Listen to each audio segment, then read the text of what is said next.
جو میں چاہتا تھا، جس کے لیے میں نے آپ کو بلایا، الگ کیا، میں نے آپ کو کلام کی سمجھ بخشی اور تمہیں خاص نام دیا، خاص جگہ دی، اور تمہیں دنیا کی قوموں میں سے میں نے الگ کیا ہے تاکہ تم میری حمد کرے، ستائش کرے، تم میری تمجید کرے، میری بزرگی اور میری بڑائی کرے، میری بزرگی بیان کرے۔ لیکن اے اسرائیل، تو مجھ سے کیا ہوا؟ تنگ ہوا۔ خدا کیا چاہتا ہے؟ ہم اس کی ستائش کریں۔ کتنے لوگ یہ کہنا چاہتے ہیں؟ لوگ کا خدا چاہتا ہے ہم اس کی ستائش کریں۔ مقدس داؤد اپنے زبوروں میں لکھتا ہے، آؤ خداوند کی حمد کریں، آؤ اس کے حضور میں نعرے لگاتے ہوئے، شکر گزاری کرتے ہوئے اس کے حضور میں حاضر۔ اسی انسان کو ٹائم نہیں ملا ہے۔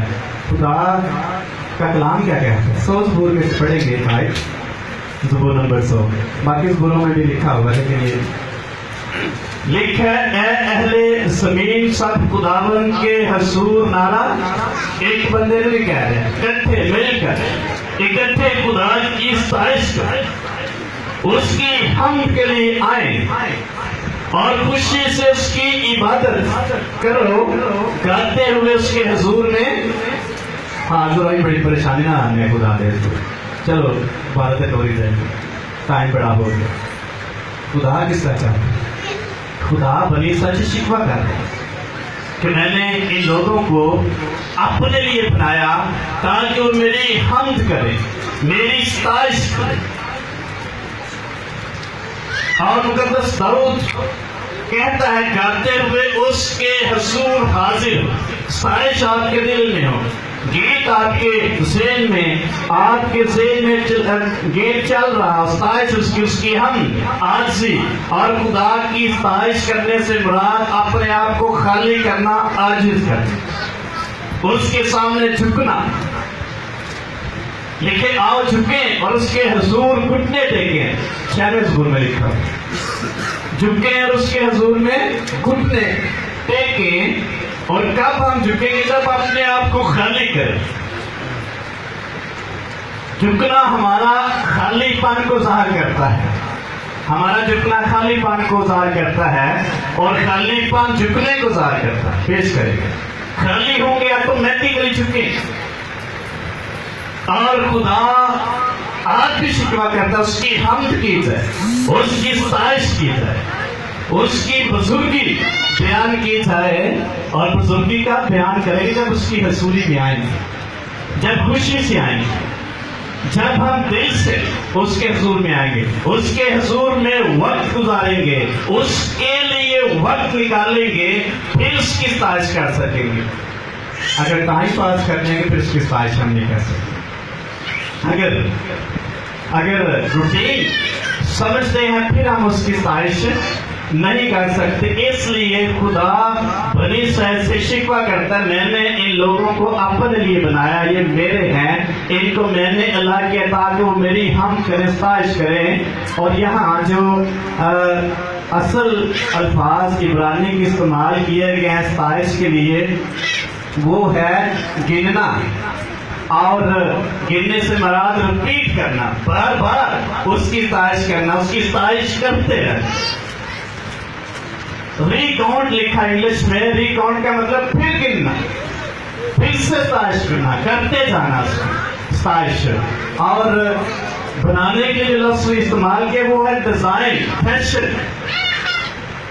اور فیشن کس کو ہم کہتے ہیں عام زبان میں؟ جو کوئی نئی چیز بنے اور دوسروں سے ہٹ کے چیز نظر آئے اور دوسروں سے خوبصورت نظر، اس کو کہتے ہیں فیشن، ڈیزائن کرنا اور نئی شیپ دینا۔ اور خدا نے کہا میں نے ان کو ڈیزائن کیا ہے، فیشن کیا ہے، فریم کیا ہے، ان کو تصویر کو فریم کیوں کرتے ہیں؟ خوبصورت لگے۔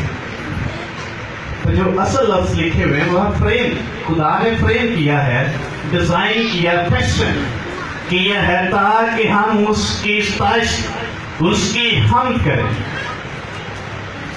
اور ہم کتنی خوشی کے ساتھ اس کی حمد کرتے ہیں۔ کیا ہمارے دل میں اس کے لیے گیت ہیں؟ گاتے ہوئے اس کی کیا کریں؟ ستائش کریں اور للکارتے ہوئے خوشی سے خداوند کی کیا کریں؟ عبادت کریں، گاتے ہوئے اس کے حضور حاضر ہوں۔ جان رکھو خداوند ہی خدا ہے، اسی نے ہم کو بنایا، ہم اسی کے ہیں۔ ہم کس کے ہیں؟ اپنے خدا کے۔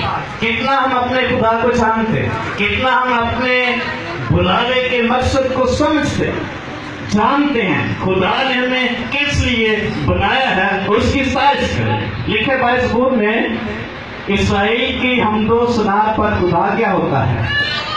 تخت نشین ہوتا ہے، تخت خدا لگاتا ہے۔ ہم اکثر کہتے بھی ہیں جب پرستش ہوتی ہے خدا کا تخت لگتا ہے، کیا تخت کے سامنے آنے کے لیے ہمیں خوشی ہوتی ہے کہ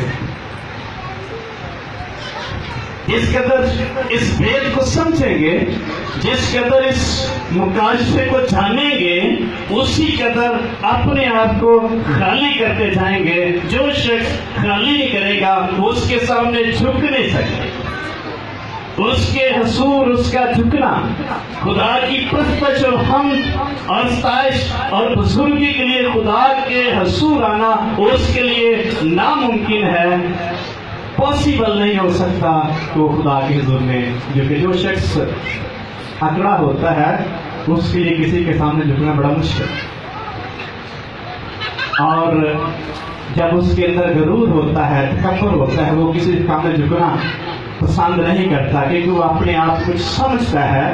جو شخص عاجز ہوتا ہے، خالی ہوتا ہے، وہ پاگل کو غلطی ہوئی جو معافی مانگ لیتا ہے۔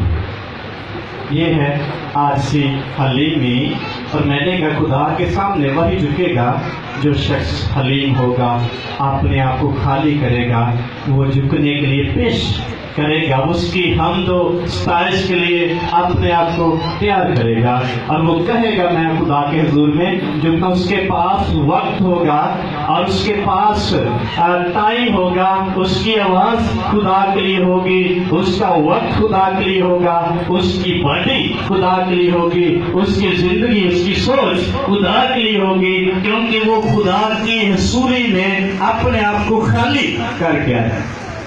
جو شخص خالی نہیں کرے گا وہ شخص حمد اور ستائش نہیں کر سکتا۔ جس قدر کوئی شخص خدا کی حمد کرنا چاہتا ہے اس کو اپنے آپ کو خالی کرنا پڑے گا، اور میں نے کہا ہم کسی کو جانچ نہیں سکتے یا تجربہ نہیں لگا سکتے یہ شخص خالی ہے کہ نہیں، لیکن جو شخص خدا کے حضور میں جھکتا ہے وہ اپنے آپ کو خالی کرتا ہے۔ جس کے پاس خدا کے لیے وقت وہ اپنے آپ کو خالی کرتا ہے، جس کے پاس خدا کے لیے وقت ہے وہ اپنے آپ کو حلیم بناتا ہے، جس کے لیے خدا کے پاس وقت ہے وہ اپنے آپ کو پیش کرتا ہے، کہنے سے نہیں کہ میں خالی ہوں۔ آپ خدا چاہتے ہیں ہم ثبوت پیش کریں، ہم واضح اس کا اظہار کریں، اور اس کا اظہار یہ ہے خدا کے حضور میں جھکنا۔ تو جب ہمارے دل سچ ہوتے ہیں پھر ہم کبھی نہیں جھک سکتے۔ تو میرے کہنے کا مطلب یہ کہ دل سچ ہے کہ ہم خدا کے مخالف ہیں۔ جب ہمارے پاس وقت نہیں خدا کے لیے ہوتا، اس کا مطلب ہم اس کو وقت نہیں دے سکتے، اس کی ستائش کرنے کے لیے ہمارے پاس وقت نہیں، ہمارے اپنے کام ہیں، ہماری اپنی سوچ، ہماری اپنی زندگی ہے، ہماری اپنی لائف ہے۔ جب تک اپنے آپ کو خالی نہیں کریں گے ہمیں کبھی بھی خدا کی حضوری میں اس کی ستائش کرنے کے لیے وقت نہیں ملے گا۔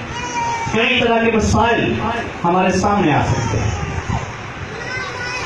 مقدس زبور نویس کہتا ہے میں خوش ہوا جدوں مینوں آخر لے کے آؤ یہ ہوا دے گھر جا کرنا کس، یہ ہوا دے گھر جا کے کرنا کس، ستائش اس کی، ہم اس کو بلند کرنے، اس کی ستائش کے لیے اس نے اس کے حضور میں جانا ہوگا، اور اس کی حضوری میں جھکنے کے لیے وہ تڑپتا ہے۔ 42 زبور میں لکھا ہوا ہے، پڑھیں گے آیت کو، اس لیے جس قدر کوئی شخص اپنے آپ کو خالی کرے، کسی کے لیے نہیں خدا کے لیے، کسی شخص کے لیے نہیں، خدا کے لیے۔ اور چوتھی آیت میں کہتا ہے میں ان باتوں کو یاد کر کے میرا دل بھر آتا ہے، اور میں کس طرح بھیڑ یعنی عید منانے والی جماعت کے ہمراہ خوشی اور ہم کرتا ہوا ان کو خدا کے گھر میں لے جاتا تھا۔ اب میں صاف ہو چکا ہوں، میں خدا کے حضور میں نہیں جا سکتا، نہیں جا رہا، اس لیے میری روح خدا کی حمد کرنے کے لیے تڑپ رہی ہے۔ پہلے میں لوگوں کو بھی ساتھ لے کے جاتا تھا، اسی کی نہنوان ہے، یہ اس کا دل ہے خدا کے لیے۔ کہتا ہے پہلے میں جماعت کو ساتھ لے کر، لوگوں کو ساتھ لے کر خدا کی حضوری میں جاتا، اس کی حمد کرتا۔ اور کتنے زبور ہیں، اور ان کے سرنامے میں لکھا ہوا ہے مالوت یعنی ہیکل کی زیارت کے گیت، اور ہیکل پہاڑ پر تھی، جب پہاڑ پر چڑھتے ہیکل میں جانے کے گیت گاتے جاتے، سائز کرتے، اس لیے لکھا ہے گیت گاتے ہوئے اس کے حضور کیا ہو، حاضر ہو۔ اور بہت سے زبور ہیں جو مالوت یعنی ہیکل کی زیارت کا ٹائٹل ان کو دیا گیا، اور یہ گیت جب بھی بنی اسرائیل عبادت کی ہیکل میں جاتے وہ گیت گاتے ہوئے اس کی حمد کرتے، ستائش کرتے ہوئے خدا کی حضوری میں جاتے اور اپنے آپ کو پیش کرتے، ہم اپنے آپ کو خالی کر کے خدا کی حضوری میں۔ اور خدا نے اپنے لوگوں کو کس لیے بنایا ہے؟ کس لیے بنایا خدا نے؟ حمد کے لیے، ستائش کے لیے، پرستش کے لیے، اس کی بزرگی بیان کرنے کے لیے۔ اگر سے سارا وقت ستائش تک گزار کے آنا کیسی ستائش کر رہے ہیں؟ خدا نے ہمیں اس لیے لاکھ کیا تاکہ اس کی ستائش کرے، اس کی حمد کرے، اس کی بزرگی بیان کرے، اس کو بلند کرے، اس کو سر بلند کریں۔ اور ہمارا مقصد خدا کی حضوری میں دوسرا نہیں ہے، ایک ہی مقصد کے لیے خدا نے بنایا، اس کو سر بلند کریں، سارے معبودوں سے زیادہ عزت اس کو دیں، اور اس کا جلال ہماری ستائش اور حمد کے ساتھ ظاہر ہو۔ 45 زبور میں مقدس زبور نویس بنی کورا کہتا ہے میرے دل میں ایک نفیس مضمون جوش مار رہا ہے، میں وہی مضامین سناؤں گا جو میں نے بادشاہ کے ہاتھ میں قلم بند کیے ہیں۔ میری زبان ماہر کاتب کا قلم ہے، تو بنی آدم میں سب سے حسین ہے، اس کی تعریف کر، اس کی ستائش کر، تو بنی آدم میں سب سے حسین ہے، اور تیرے ہونٹوں میں لطافت بھری ہے، اس لیے خدا نے تجھے ہمیشہ کے لیے مبارک کیا ہے۔ اے زبردست، اپنی تلوار کو جو تیری حشمت اور شوکت ہے اپنی کمر سے حمائل کر، سچائی اور حلم اور صداقت خاطر اپنی شان و شوکت میں اقبال مندی سے سوار ہو، تیرا دہنا ہاتھ تجھے مہید کام دکھائی۔ اس کی ستائش کر رہا ہے، یسوع مسیح کو سر بلند کر رہا ہے، نبوتی طور پر پہلے سے لکھا ہوا ہے۔ خداوند یسوع مسیح کی ستائش کر رہا ہے، اس کی بزرگی بیان کر رہا ہے، اور کہتا ہے میرے دل میں جو مضمون ہے، جو میرے دل میں الفاظ ہیں ستائش کے لیے، تیری بزرگی بیان کرنے کے لیے، میں وہی کہوں گا۔